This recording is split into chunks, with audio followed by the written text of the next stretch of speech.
dia a todos. Para fazermos a construção de uma nova era, é necessário a construção da inteligência. Não há como isso acontecer se não for naturalmente preparado cada um de nós para esse desenvolvimento.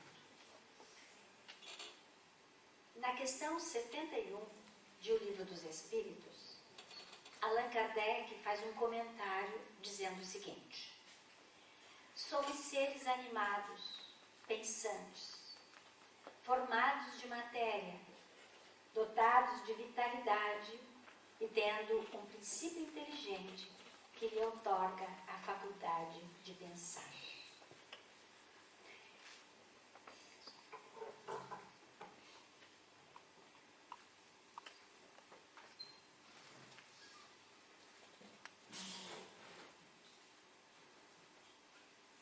E na questão 23, ele pergunta à equipe dos espíritos superiores que o dirigiram e que o acompanharam no trabalho de codificação: que é o espírito? E a resposta foi cristalina: princípio inteligente do universo. E ainda, continuando,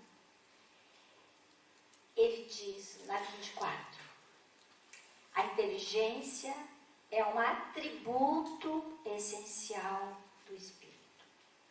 E ainda completando: é uma faculdade própria de cada ser e constitui a sua individualidade moral.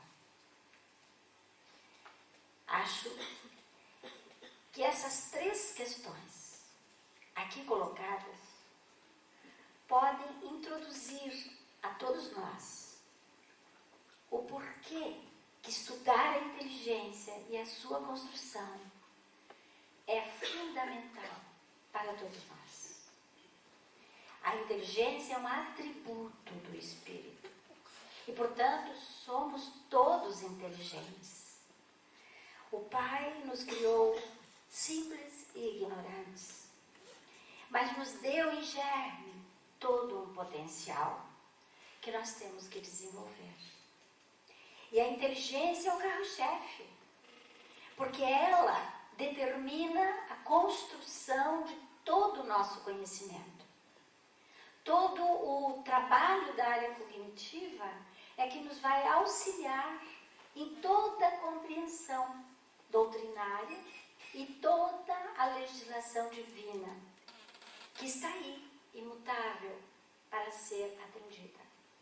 Portanto, o espírito é o ser moral, é o ser inteligente, é o ser que tem todas as condições para desenvolver a sua tarefa, dada especificamente pela bondade, pela misericórdia de nosso Pai.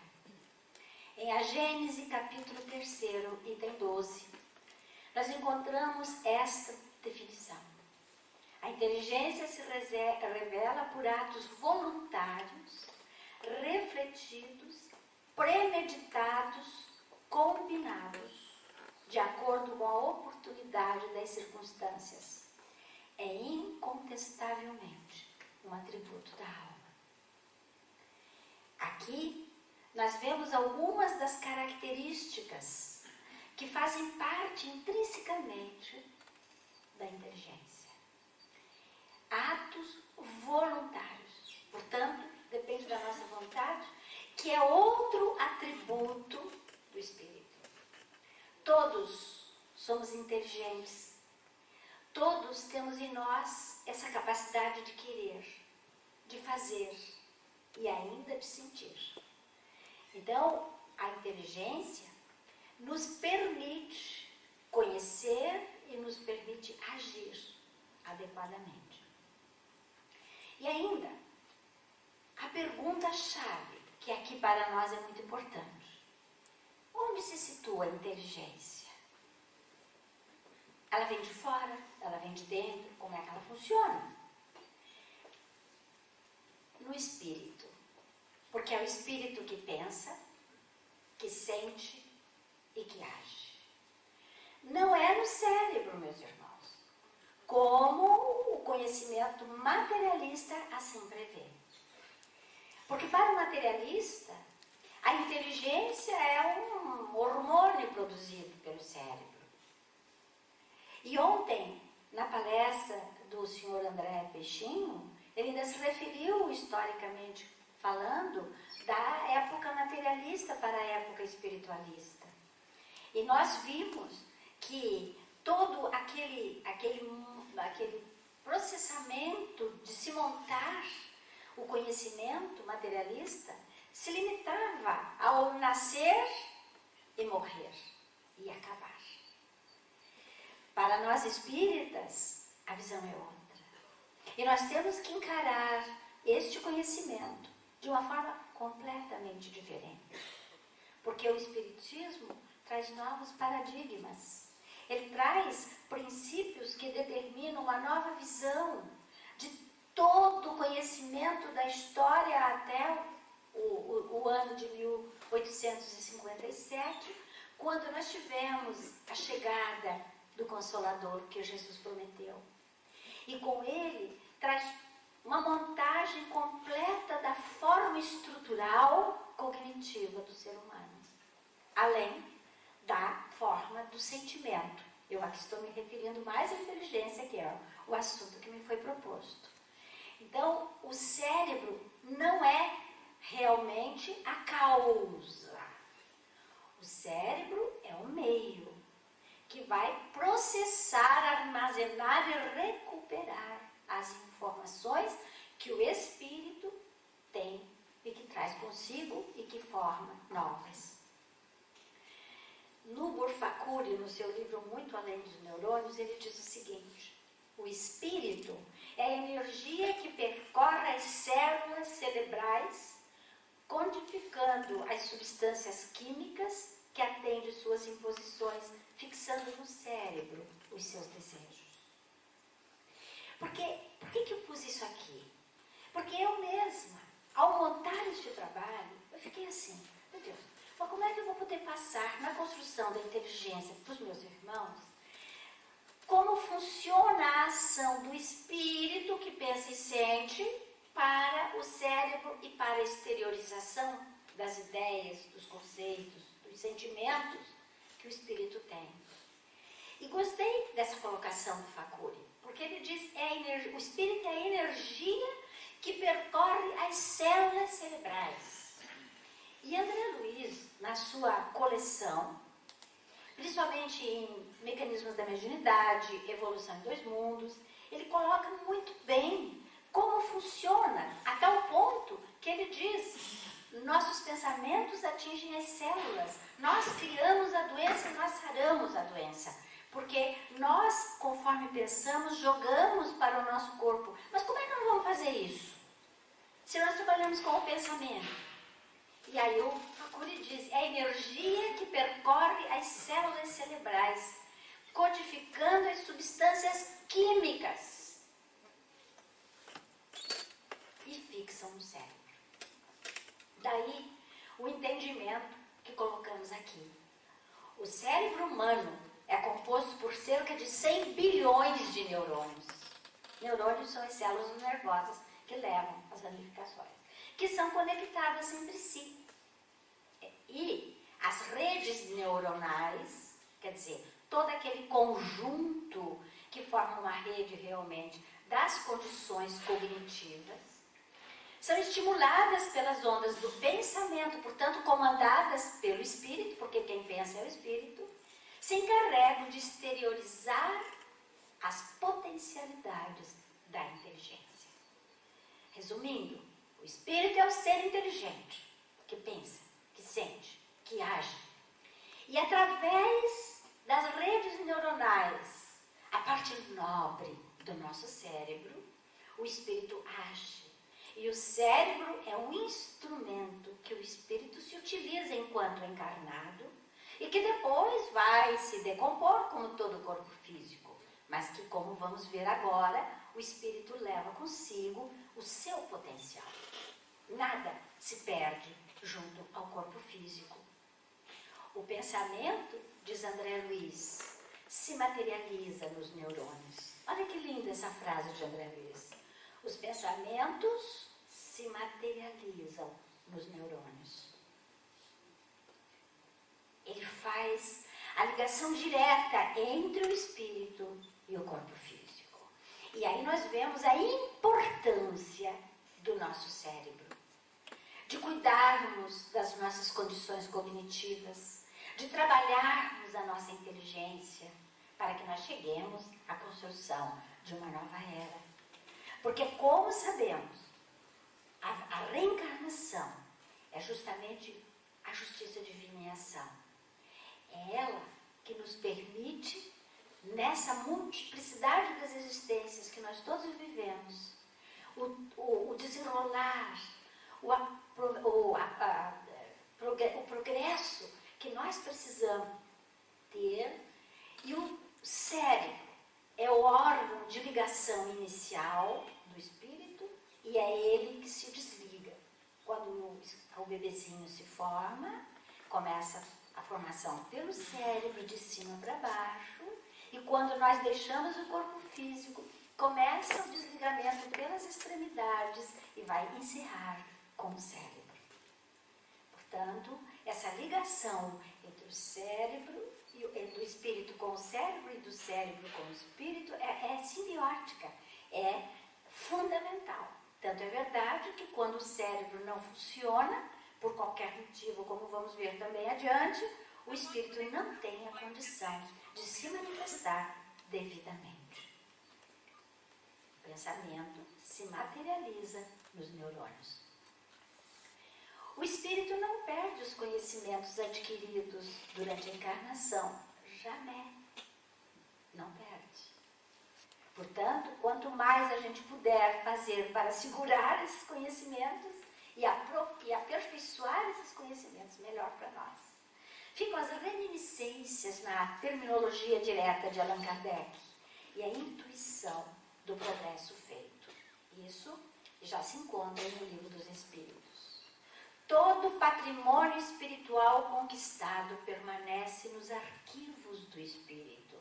Irão se refletir em cada nova existência no corpo físico. E é essa ligação entre o espírito e todo o seu potencial, todo o seu conhecimento, e o novo corpo físico que se está montando, criando, operacionalizando numa nova encarnação, é que faz essa ligação se tornar difícil para o entendimento daqueles que desconhecem os princípios básicos da reencarnação. Os materialistas longe estão de querer sequer aceitar aquilo que nós estamos falando aqui. E para muitos, até espíritas, que talvez desconheçam um pouquinho essa formação, se questiona, bom, mas se nós fizemos toda uma bagagem, morremos fisicamente, como podemos manter essa bagagem no corpo espiritual ou no mundo espiritual e depois, quando voltarmos, continuar? E é essa a grandiosidade da doutrina espírita. Porque a reencarnação é um princípio básico. E não só é básico doutrinariamente, mas é básico porque ele traz a justiça de nosso Pai. E nessa possibilidade que Ele nos oferece, da formação de novos corpos físicos, mas na continuidade da unidade do nosso pensamento e do nosso ser, é fantástico. E nós guardando isso, esse patrimônio que é nosso, inalienável, e que ninguém jamais poderá nos tirar. E continuando essa ideia, aqui rapidamente, para poder fechar esse tipo de pensamento. Como o espírito mantém essa bagagem, esse seu patrimônio? O perispírito é o terceiro elemento do homem quando encarnado. O espírito, o corpo físico e o perispírito. O espírito, o ser inteligente, o corpo físico, o ser perecível, o perispírito, o elo de ligação entre o corpo e o espírito e que acompanha o espírito no momento do desencarne. órgão essencial. Essencial. Justamente pelo desconhecimento da sua ação, muitas criaturas têm dificuldade de fazer essa ligação. Esse corte epistemológico, como se diz na área do conhecimento, não auxilia essa montagem. E o Espiritismo, além de dar todo o esclarecimento, ele é lógico. E ele mostra claramente, na prática, como funciona. Então ele diz assim, o perispírito é um elo interexistencial, e a palavra interexistencial foi criada e trazida pela primeira vez nas obras de Herculano Pires, o grande filósofo do Espiritismo. Porque o elo interexistencial existe no espírito quando encarnado, porque nós estamos aqui e agora, mas nós também emancipamos, nós também vivemos no mundo espiritual. Então há uma interexistência constante nossa. E aqui, especificamente, para que nós entendamos o que acabamos de colocar, diz o seguinte: no momento da morte, o perispírito registra as experiências vividas pela criatura. O perispírito registra. Todas as passagens e mudanças da alma são arquivadas através de um dispositivo de transcrição automática dos arquivos biológicos para os perispirituais, na chamada memória integral, e permanecerão além da vida física. O perispírito é a chave de todo esse processamento, porque ele registra, ele arquiva. No exemplo do computador é fácil. O aparelho, o computador, é o hardware.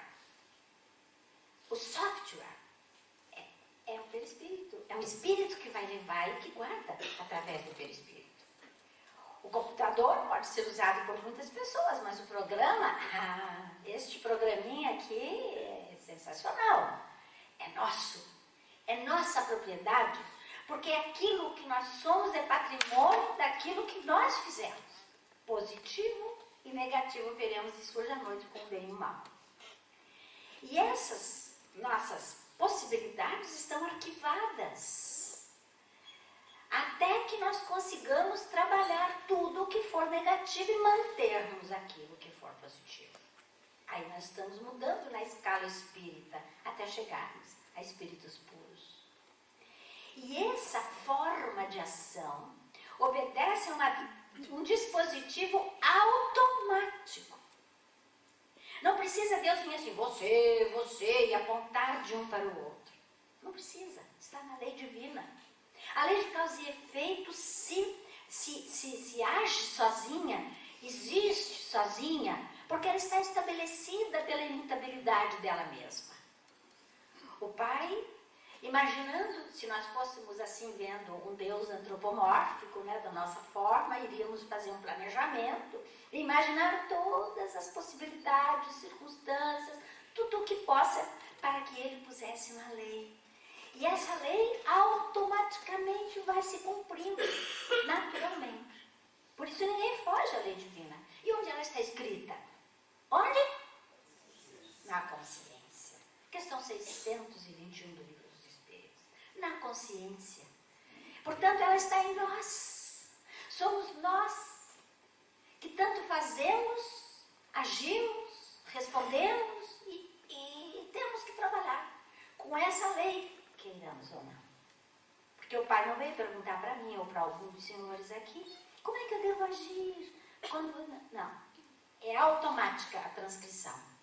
E, além da vida, ficam gravados esses dados. Onde Leon Denis, o grande filósofo do Espiritismo, no seu livro O Problema do Ser, do Destino e da Dor, ele trata da memória integral. Não só nesse livro, também em outros.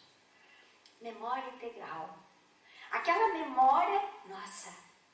E é integral no sentido de que ela abrange, o nome diz tudo.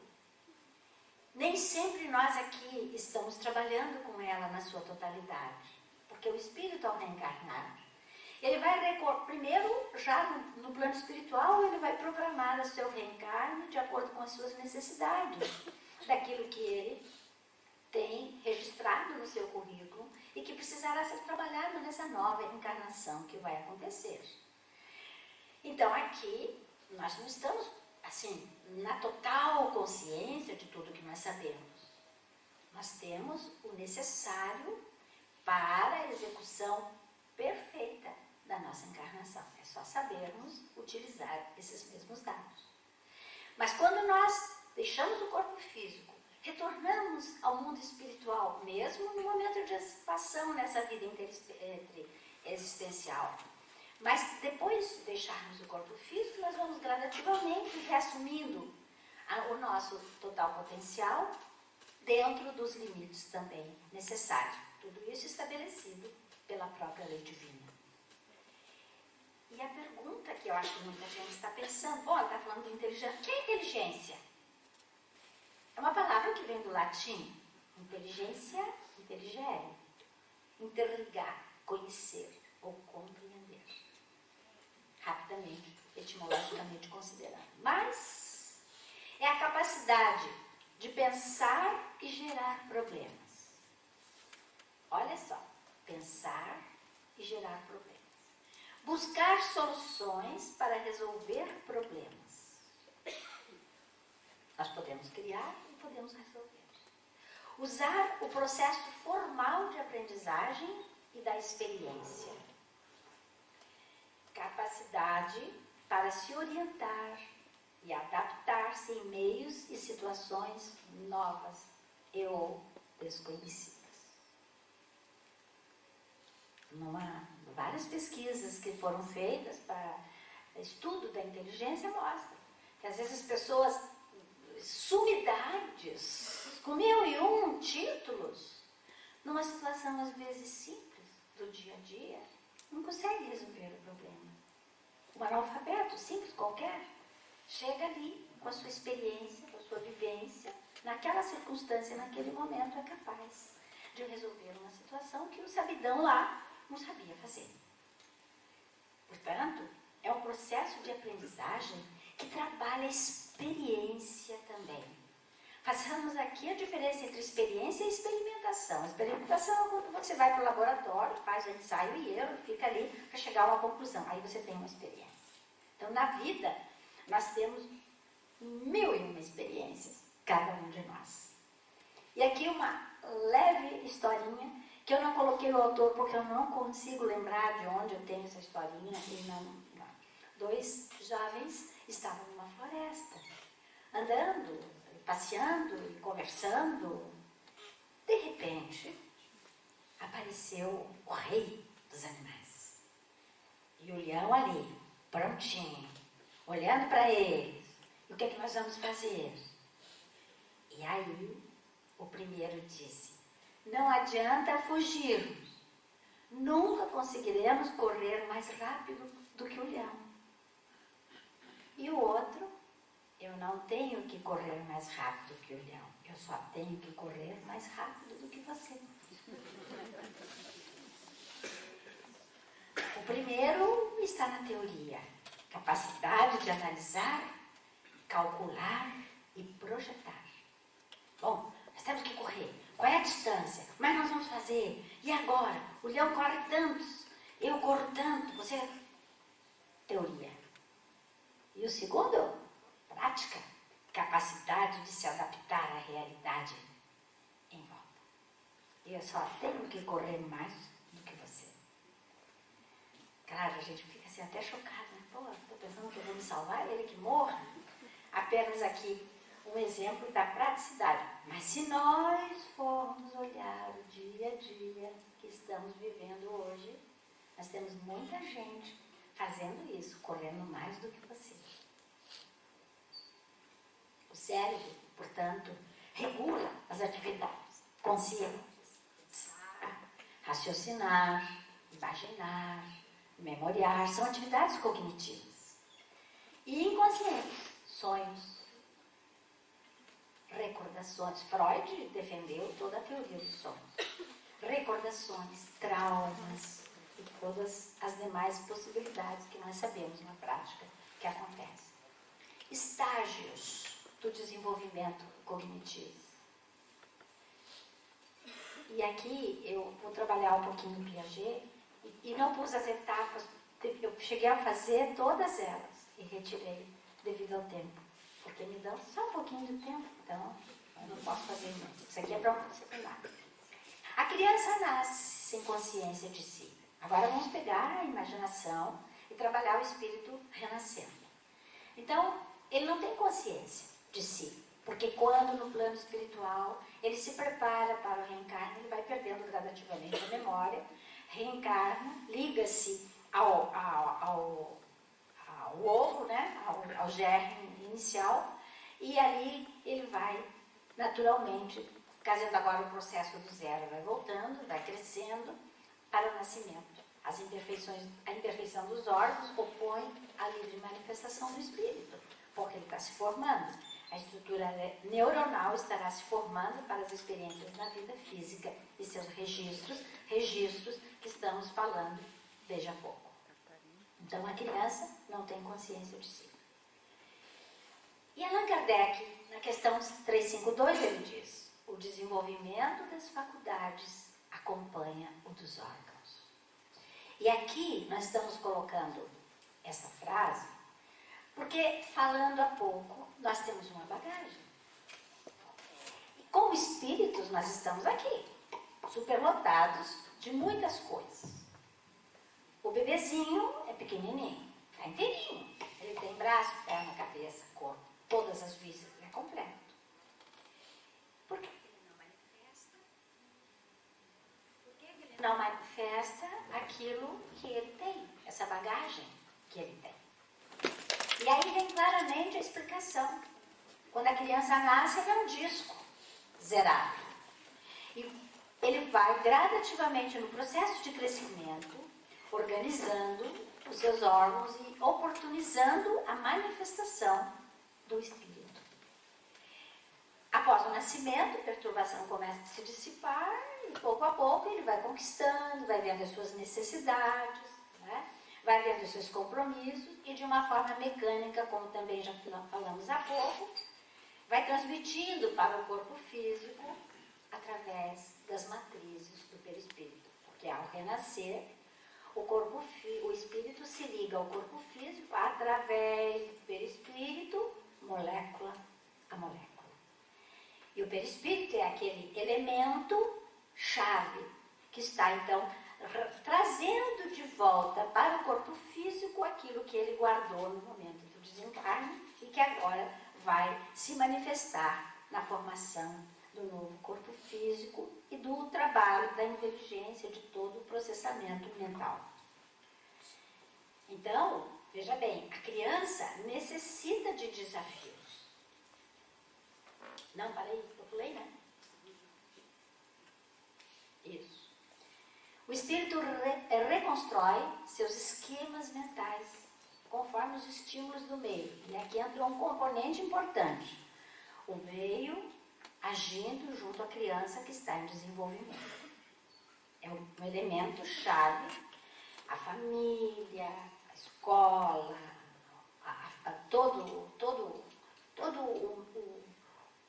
a mídia, todo o meio em que a criança vive, nasce e vive, é fundamental para o seu próprio desenvolvimento. E ela vai adquirindo então as experiências e recapitulando gradativamente aquilo que ela tem no seu capital já assimilado, se preparando para novas assimilações. Então a criança necessita de desafios. Isso aqui eu destaquei, porque é de suma importância saber disso e fazer. A criança que fica parada na cama o dia inteiro, que ninguém trabalha com ela, por mais inteligente que seja, ela fica submersa naquele novo corpo físico. Ela precisa de desafios. E eu quis aqui um exemplo. Eu nem tinha visto ele lá. Ele é o meu perispírito. Obrigada. Contar histórias é um dos aspectos. Não sei se valeu. Tem percepção.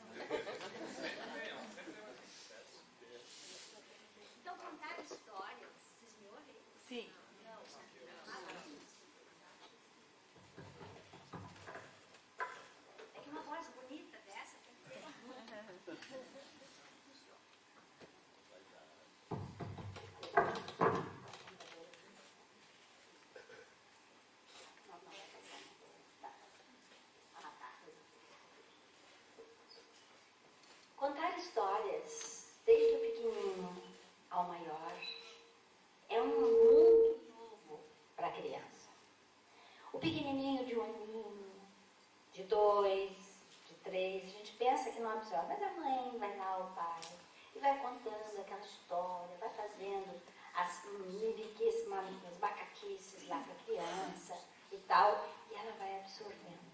Quando ela estiver com 5, com 6. E por que a história é importante? Porque oportuniza a criança demonstrar aquilo que ela é, as suas aptidões, as suas tendências, porque às vezes tímida, às vezes voltadinhas para dentro de si mesma, introspectiva, a criança não consegue dizer o que ela quer, o que ela pensa, o que ela gosta. Mas, através de uma história, das fábulas, dos bichinhos, ela se identifica e transfere a sua problemática para aquele bichinho, para aquele personagem. E aí, os pais, de olho aberto, e como diz o codificador, educar é uma arte, ele define isso, educar é uma arte. Precisa de muita observação. E os pais e aqueles que estão trabalhando com a criança vão acompanhando o seu desenrolar. Até a adolescência é necessário. Porque o adolescente, ele tem aquela fase da identificação, que todos sabemos disso. As características, que eu não vou falar das etapas, mas como eu falei, de 0 a 2 anos, de 2 a 7, de 7 a 12, a parte da adolescência, é excelente de trabalhar cada uma. Mas eu prometo um seminário qualquer dia. Então, essa identificação total é importantíssima para desafiar a criança. Hoje é moderno a pessoa dizer assim, para mim dizem muito isso, Carmelisa, temos que respeitar os limites. Claro que temos. Mas o problema é que a gente coloca pedras na frente, paredes na frente. E minimizamos a inteligência das criaturas. E nós não podemos fazer isso. A gente sempre tem que dar um pouquinho mais e esperar que a pessoa responda. Se ela responder, ótimo. Essa é a filosofia que determinou aquele chamado avanço progressivo nas escolas. Porque o avanço progressivo mandava respeitar a condição de cada um. Aquele que pode menos tem que ser atendido na sua condição, e aquele que avança mais não pode ficar parado atrás porque o outro não acompanhou. É da mesma forma. É igual casa espírita. Que eu sempre estou falando isso. A pessoa chega na casa espírita, vem de outro estado, já fez o ESG completo, e a casa espírita tem uma seguinte orientação. Para poder entrar na casa, tem que entrar no ESG 1. A pessoa já fez tudo, já fez até o progressivo, vai começar lá no 1. Aí quando ela chega nos 5 anos, ela diz, eu não aguento mais, vou embora. Falta de respeito ao avanço progressivo de cada um. Aquilo que a pessoa já assumiu, já tem como bagagem. Ela tem que ir para frente, ela tem que continuar andando sob orientação, acompanhamento, porque isso é fundamental. E as direções das casas têm, claro, com todo o direito, que observar e acompanhar cada caso. Mas esse avanço, nesse desafio de novos conhecimentos, temos que realmente obedecer. O desenvolvimento da inteligência. Todo o processo cognitivo é construído pelo indivíduo. O indivíduo é o sujeito do objeto. Por mais que eu queira pegar o meu filho e dizer, meu filho, você tem que ser mais rápido para aprender. Você tem que cumprir tudo isso. Eu vou cortar a tua cabeça, vou colocar lá dentro alguma coisa e você vai. A criança, o jovem, o adulto, o idoso é sujeito da sua aprendizagem. E isso é uma necessidade interior. Ele tem que vir de dentro para fora, senão a gente não consegue. Por isso a motivação é tão importante. Eu estou falando da construção da inteligência para que ele possa construir o seu conhecimento. E aqui, o desenvolvimento da inteligência, segundo Piaget, que foi biólogo e psicólogo suíço. Excelente, o melhor dessa parte da construção da inteligência. Um homem que dedicou, porque ele era estudante de biologia e de psicologia, ele dedicou a vida dele estudando como se processa esse trabalho da inteligência. E o chamado mecanismo de adaptação. Sempre partimos de uma necessidade. Sempre. Seja física, seja biológica, no caso, seja intelectual, seja social, seja emocional, mas nós temos uma necessidade. E essa necessidade gera um desequilíbrio no indivíduo, que fica ansioso, etc. Resultado, ele tem que partir para uma ação, ele tem que agir para mudar aquele comportamento, sair daquela situação de desequilíbrio e vai então reequilibrar progressivamente, chamada por Piaget de equilibração progressiva. Então ele reequilibra e aí nós vemos que o desenvolvimento da inteligência ocorre num processo de construção progressivo das estruturas mentais. Vamos completar isso aqui. A cada nova estrutura, a capacidade é construída no presente pela interação da inteligência e do sentimento com as estruturas anteriores como um alicerce durante uma construção. Daí o nome. Numa construção você põe um tijolo, todos os elementos, o segundo tijolo. É a mesma coisa aqui. Nós precisamos desenvolver progressivamente, não podemos pular. A André Luiz tem uma frase muito conhecida: a natureza não dá saltos. Então, nós vemos aqui, a cada nova estrutura, a inteligência e o sentimento, né, se integram e formam estruturas novas. E aí Piaget continua mostrando esse quadro que é sensacional que ele faz, né? Da estrutura anterior que nós já vimos, nós fazemos a ação e temos no reequilíbrio uma nova estrutura. E ele chama para isso dois elementos clássicos piagetanos. Ele diz assim: a necessidade da assimilação, que é um processo de adaptação entre a estrutura anterior e a estrutura nova. Incorporação de informações e experiências novas. E, evidentemente, que na nova estrutura nós vamos ter aquilo que ele chama de acomodação. Mas a acomodação não é preguiça. Né? Ele está falando da modificação interior que se ajusta às novas experiências. Necessidade, dificuldade, desequilíbrio, ação e assimilação para uma nova estrutura. É quando então nós voltamos a um equilíbrio devido a essa ação proposta, que pode ser variada e de acordo com muitas condições do meio, da escola, mas principalmente, como vimos antes, é do indivíduo. Né? É o indivíduo que se modifica, é o indivíduo o autor, o dono, o agente do seu desenvolvimento. E aqui também é importantíssimo, porque a atividade mental se processa pela assimilação e acomodação.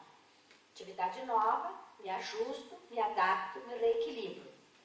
Em níveis graduais crescentes, partindo do que foi internalizado, o que foi colocado para dentro, aquilo que foi aceito, aquilo que vira um trabalho comportamental. Porque a aprendizagem acontece porque há uma mudança de comportamento. Enquanto não há a mudança do comportamento, não aconteceu a aprendizagem.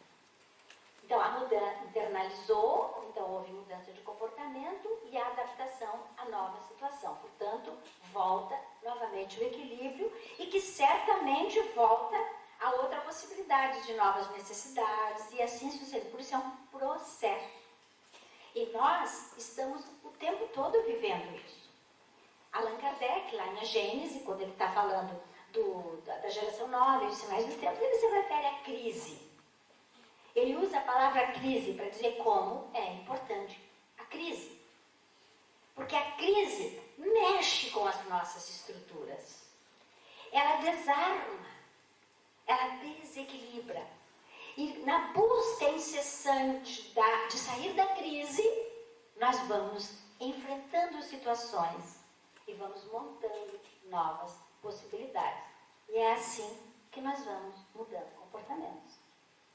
Uma enchente em Blumenau, que vai lá em cima, que vai lá pelo segundo andar de um prédio. O que vocês acham que isso gera na pessoa? Perde todos os bens? Tem 1000 possibilidades. Isso não é uma crise? Agora eu vou ficar chorando sentada no canto? Não dá. Então eu tenho que buscar meios de reequilíbrio. E é assim tudo. Né? Então essa assimilação é muito importante. Ficou claro isso? Tá, né?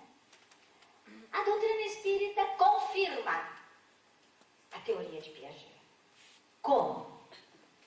Ela diz, nós estamos com 3 pontos a serem analisados.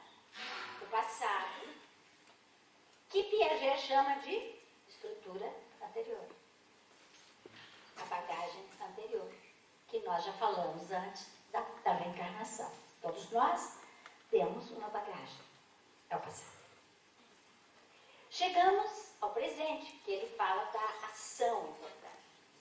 Que é através do trabalho, da nossa dedicação, de uma encarnação completa de ação, que nós vamos mudando a estrutura anterior numa visão mais ampla que o indivíduo traz. E o futuro, que será a nossa nova estrutura, e o futuro não quer dizer assim só depois que a gente desencarna, né? O futuro, indo daqui para frente, amanhã, mais a curto prazo, a médio prazo e a longo prazo, já no mundo espiritual, onde nós realizamos a visão, a análise completa da nossa nova estrutura e das nossas conquistas. Porque a doutrina espírita, ela trabalhou antes, que a gente sabe que não vai poder modificar como um momento. Mas ela pode ser modificada e vai ser modificada e nós temos que trabalhar no presente. O presente é muito importante. E como diz Albert Einstein, não existe passado, presente e futuro. Nós estamos vivendo no tempo. Isso é uma questão nossa, é uma referência nossa. Do limite do momento em que eu encarno, que eu estabeleço o limite físico, e na volta ao futuro, quando eu vou além do corpo físico, numa vida posterior. E continuando ainda essa visão, nós vamos verificar aqui a fala de André Luiz, realmente fechando essa visão de Piaget e a própria. Ele diz assim: para que nossa mente prossiga na direção do alto, é indispensável se equilibre, valendo-se das conquistas passadas para orientar os serviços presentes e amparando-se, ao mesmo tempo, na esperança que flui, cristalina e bela, já vem com a poesia, né, da fonte superior do idealismo elevado. Através dessa fonte, ela pode captar do plano divino as energias restauradas, assim construindo o futuro santificante. Trabalha o passado, trabalha o presente e já está prevendo um futuro santificante. É aquela ligação do contínuo da vida que a doutrina espírita prega. E segundo Demário, no seu livro sobre educação, ele diz que a doutrina espírita está ligada aqui quando ela mostra o ser reencarnado que está vivendo toda uma interação no presente com o meio social. Estamos inseridos no meio social. Somos animais sociais. Dependemos dos outros na vida social que vivemos. Mas, ao mesmo tempo, como eu falei dos paradigmas inicialmente, o mundo espiritual que nos auxiliou, que nos ajudou na encarnação, que nós temos o nosso anjo de guarda, que nós temos a equipe espiritual que nos assessora, dependendo, evidentemente, da proporção, do trabalho, da missão, das necessidades, que está fazendo essa interação, trazendo-nos as intuições, a inspiração, usando-nos durante o sono, através do outro, através das palestras, através do atendimento fraterno, através de tanta coisa. A espiritualidade age conosco. Como diz Emmanuel, o Pai auxilia a cada um através do próximo. É Então, os meios são utilizados pela misericórdia divina. E ainda, essa visão do superconsciente, do consciente e do inconsciente, ou do subconsciente. Aqui, trazendo o passado, onde trazemos as ideias inatas dessa bagagem, o presente, que é o consciente, que é a ação, que é o momento, para uma visão santificante, como diz André Luiz, no superconsciente.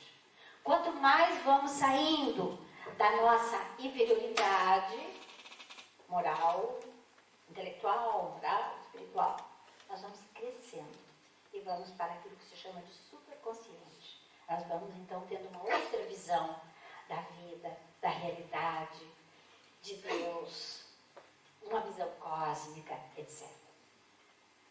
Tá? Então, nessa formação, nessa construção. Então, a educação do espírito representa a inteligência, do sentimento e da vontade. Quando nós estamos falando dessa construção, nós estamos trabalhando a inteligência hoje. Mas, evidentemente, o sentimento e a vontade são pontos básicos, fundamentais, que não podemos afastar nem um segundo.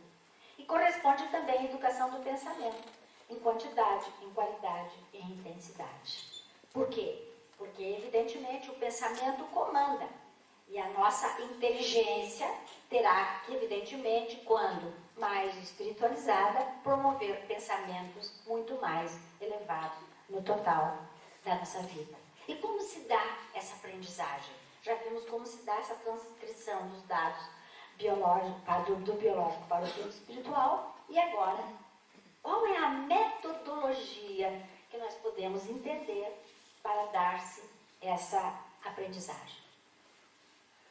Aprender é um processo de interpretação pessoal. Já falamos disso, não há necessidade de voltarmos mais. É uma atividade individualizada, também já falamos. É a aquisição de novos conhecimentos, habilidades, hábitos. A educação é um conjunto de hábitos adquiridos, diz o codificador. É um processo ativo, no qual o significado é desenvolvido com base na experiência, que também já falamos antes. Aqui, justamente porque eu estou colocando que é uma interpretação pessoal, eu trouxe uma passagemzinha rápida de Chico Xavier, consta da biografia dele. Quando eu tinha 5 anos, minha mãe falava que a felicidade era essencial à vida. Quando estava na escola, me perguntaram o que gostaria de ser quando crescesse. E ele escreveu, feliz. Eles me disseram que eu não tinha entendido a tarefa. E eu disse que eles não tinham entendido a vida. Olha, se tivéssemos tempo, eu faria até uma técnica com vocês em cima dessa passagem do Chico Xavier. Linda! Eles acharam que ele não entendeu porque a própria escola impõe o entendimento. E quando ele falou a coisa mais linda que tem, que ele aprendeu no colo da mãe, disseram que ele não entendeu. E ele então, naturalmente, respondeu na simplicidade dele, que era o de um alto intelectual, já num processo elevado de desenvolvimento. Mas para aprender existem determinadas condições indispensáveis que eu não poderia deixar de falar aqui, se eu estou falando em construção da inteligência, né? Curiosidade, interesse. Aliás, o interesse e a curiosidade estão assim, ligadinhos, né? A curiosidade move o mundo. E quem não é curioso, trata de ser.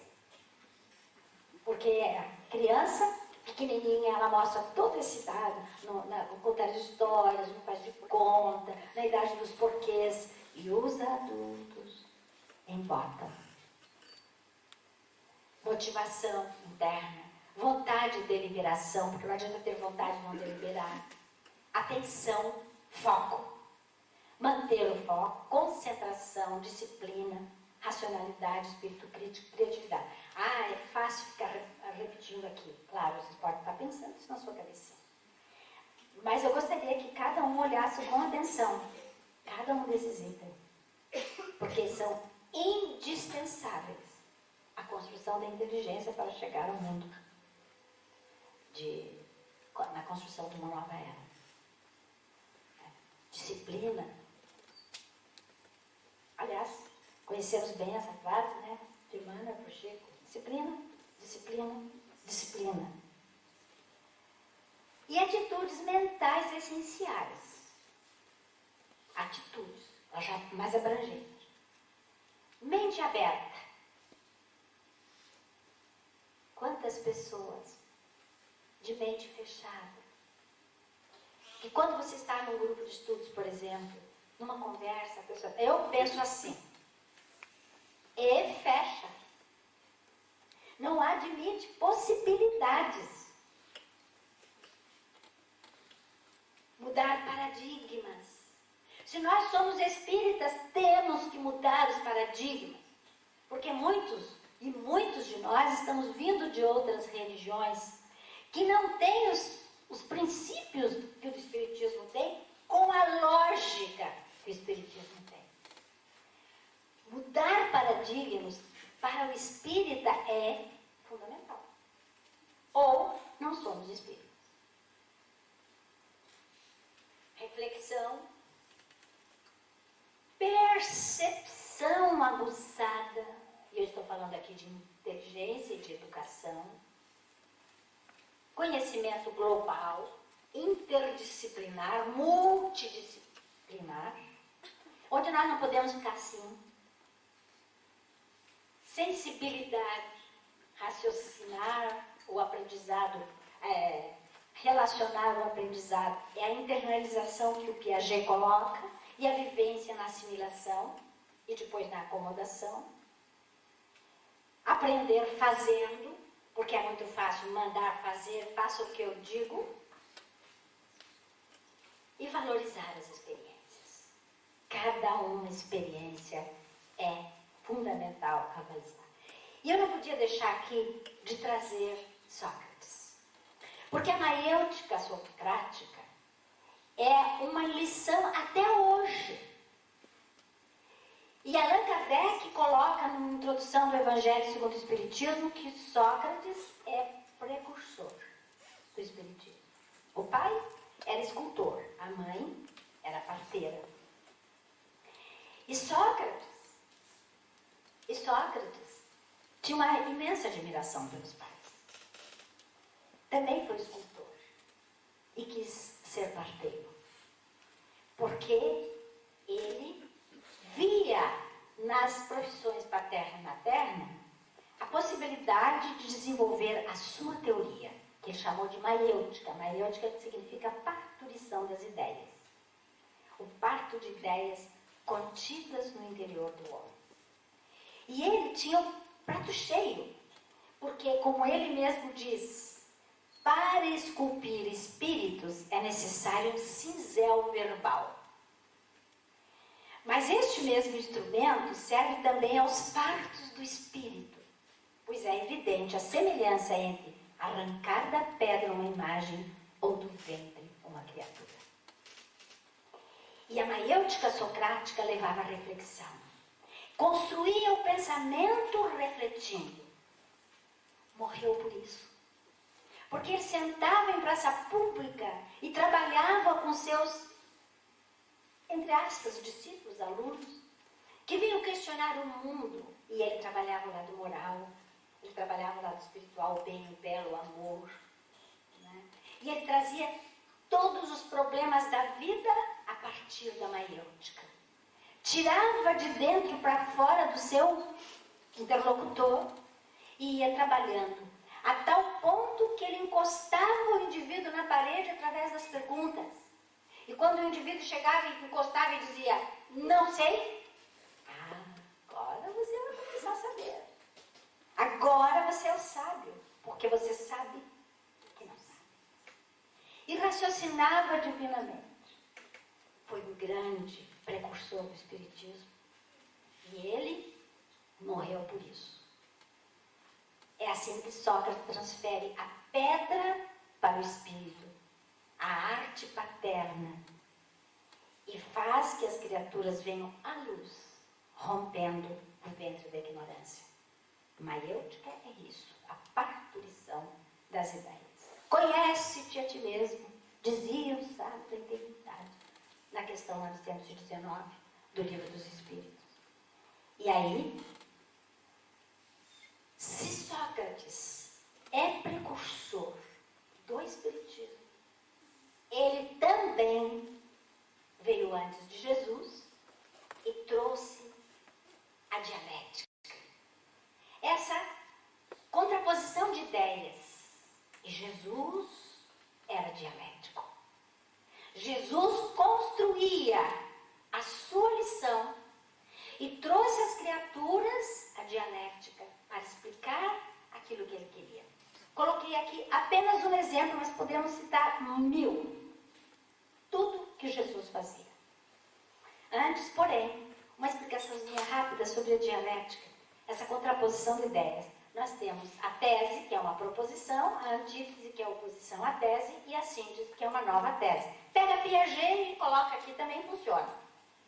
Processo de busca da verdade por meio da demonstração, argumentação e discussão racional daquilo que se deseja. Muito bem. Jesus falava contextualizando.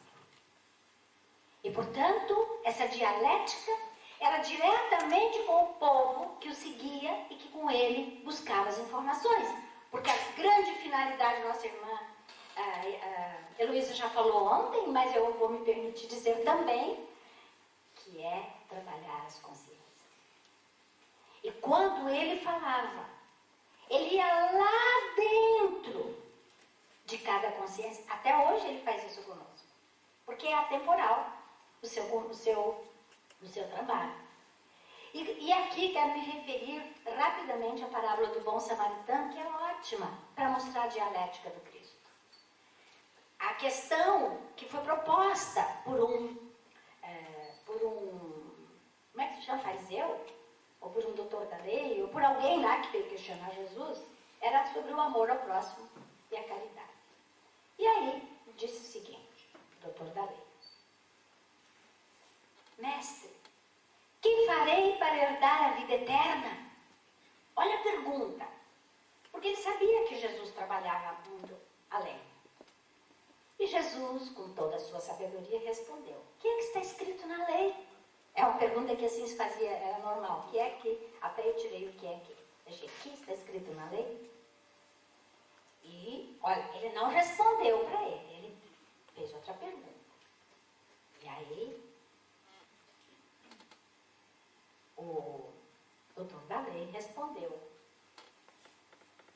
amar o próximo, aquele cumprir, né? Que era a lei básica que ele conhecia. E Jesus disse: então, faz isso e viverás. Amar a Deus sobre todas as coisas. E aí ele vai falando aquilo, né? Completo lá, e Jesus: muito bem. Então faz isso e viverás. Eu quero estar correndo, eu não quero entender mais. Mas o doutor da lei não ficou satisfeito. Ele testava Jesus. E a si mesmo, naturalmente. Quem é o meu próximo? Olha, Jesus também não respondeu. Ele respondeu com uma história. Certo homem descia de Jerusalém para Jericó e foi assaltado. Né? Passou um sacerdote, passou o levita e passou o samaritano, que o recolheu, ajudou, levou lá para uma hospedaria, atendeu, tal. E novamente a pergunta: qual destes três te parece foi o mais misericordioso com essa pessoa? Novamente jogou e recebeu a seguinte resposta: o que usou da misericórdia. E Jesus então responde: vai e procede tu de igual modo. Este é um trabalho dialético. É um trabalho que vai das estruturas, que faz o indivíduo pensar, voltar, construir seu raciocínio. E depois ele vai gostar, porque ele mesmo não tem como escapar. Codificador, sensacional, grande educador. Organizou o livro dos Espíritos, observando fatos. Partiu do simples para o complexo e sistematizou uma doutrina maravilhosa. E ele, codificador, em síntese, elaborou a sólida teoria que hoje nós temos aqui de graça, à luz do Espiritismo. E ele diz, trazendo os pontos básicos dialéticos da comparação e da fusão de todas as respostas, que nós não temos nem ideia de como se faz, coordenadas e classificadas, e muitas vezes remodeladas no silêncio da meditação, foi que elaborei a primeira edição de O Livro dos Espíritos. Emociona falar de Allan Kardec. Grande espírito, grande pesquisador, educador, que antes de Jesus ele já trabalhava lá, entre os druidas, como um professor, um mentor, fácil de captar a ideia de Jesus, morre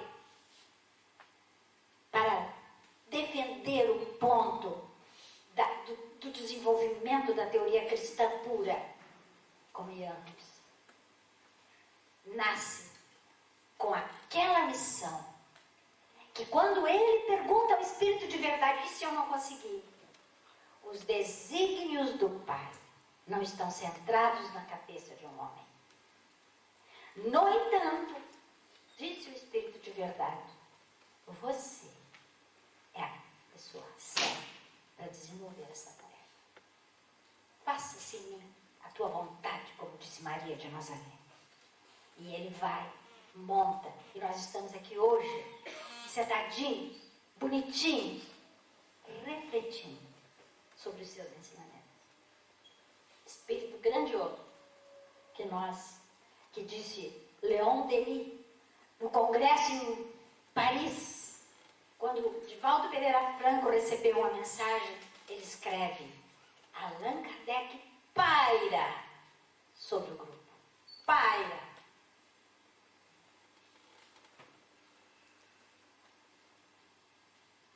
E os pioneiros da inteligência nesse andar da carruagem, Binet e Simon, que trouxeram a ideia do quociente intelectual, que Stern, psicólogo alemão, chama de QI. E por muito tempo, nós ficamos estudando QI. Até que se compreendeu que o valor dos testes que eram desenvolvidos não atendiam às necessidades humanas. E aí surge um outro elemento importante a ser analisado aqui.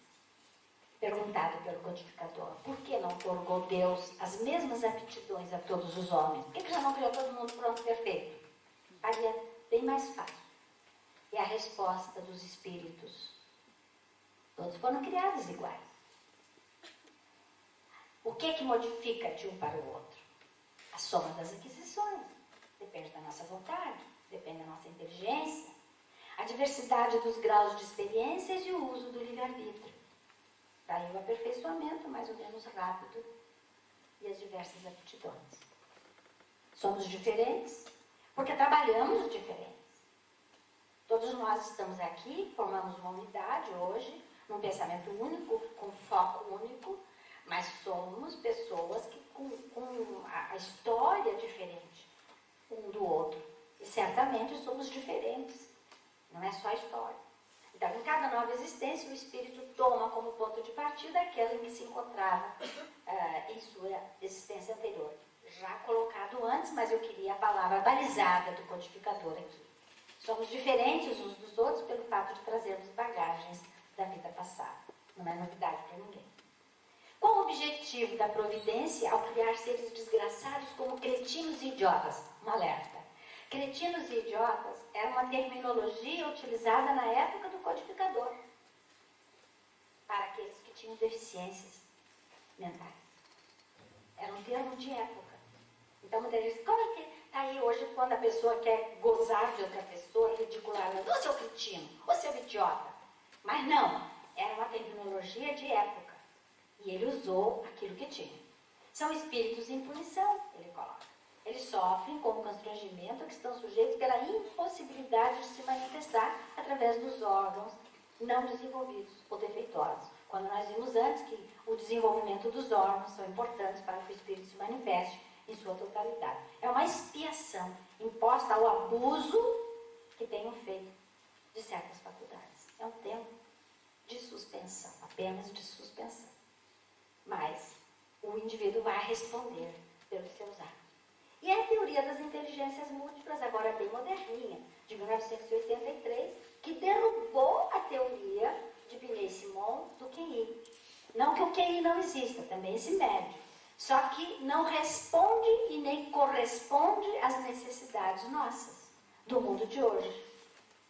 Então, Howard Gardner, americano que ainda está encarnado, psicólogo, ligado a Harvard, coordenou, assim como o Binet e Simon também trabalharam com potencial humano deficiente, e ele por muitos anos com sua equipe trabalhou e rompeu com o QI.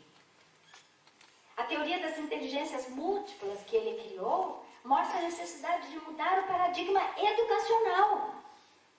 Porque o QI trabalhava ler, escrever e contar. Era isso que contava. Quem entendia de matemática era inteligente. Quem não entendia de matemática...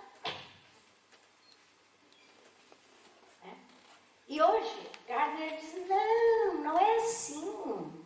Todas as pessoas possuem vários tipos de inteligência e todas elas podem ser utilizadas por nós, embora cada um seja mais desenvolvido em algum tipo de inteligência.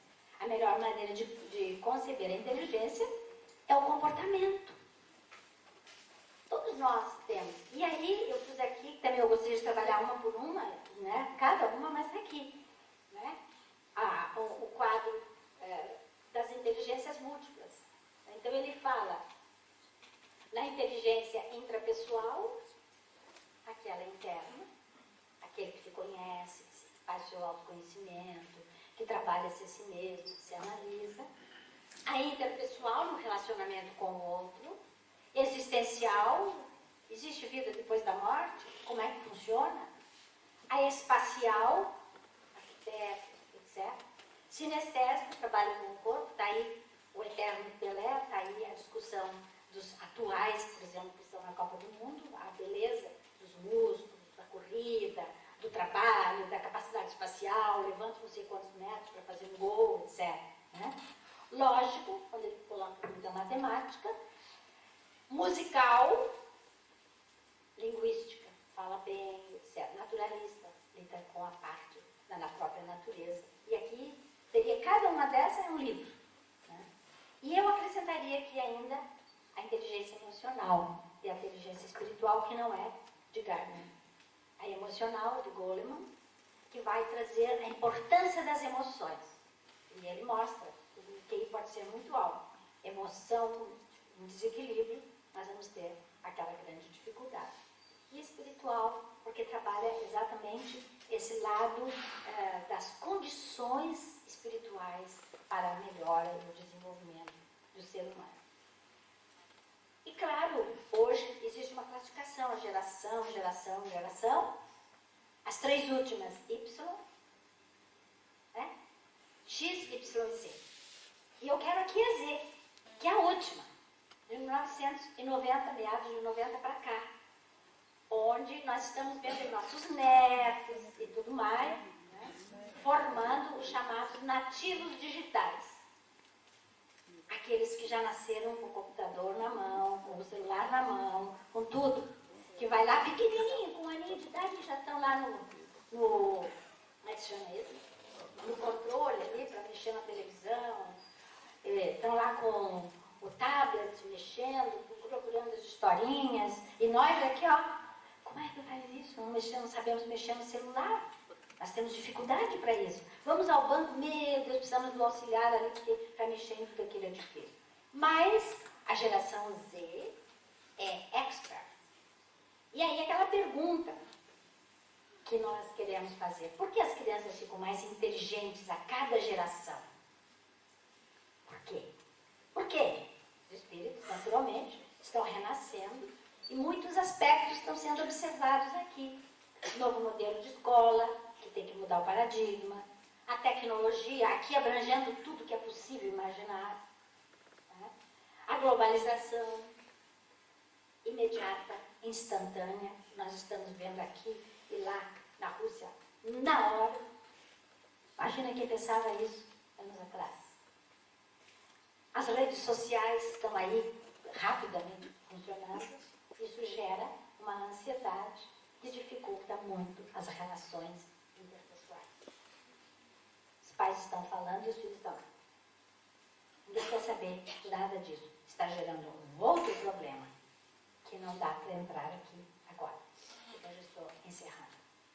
Dá-se nesse momento a renovação do planeta, graças à qualidade dos espíritos que começam a habitá-lo, enriquecidos de títulos de enobrecimento e de interesse fraternal, diz a nossa mentora, Joana de Ângeles.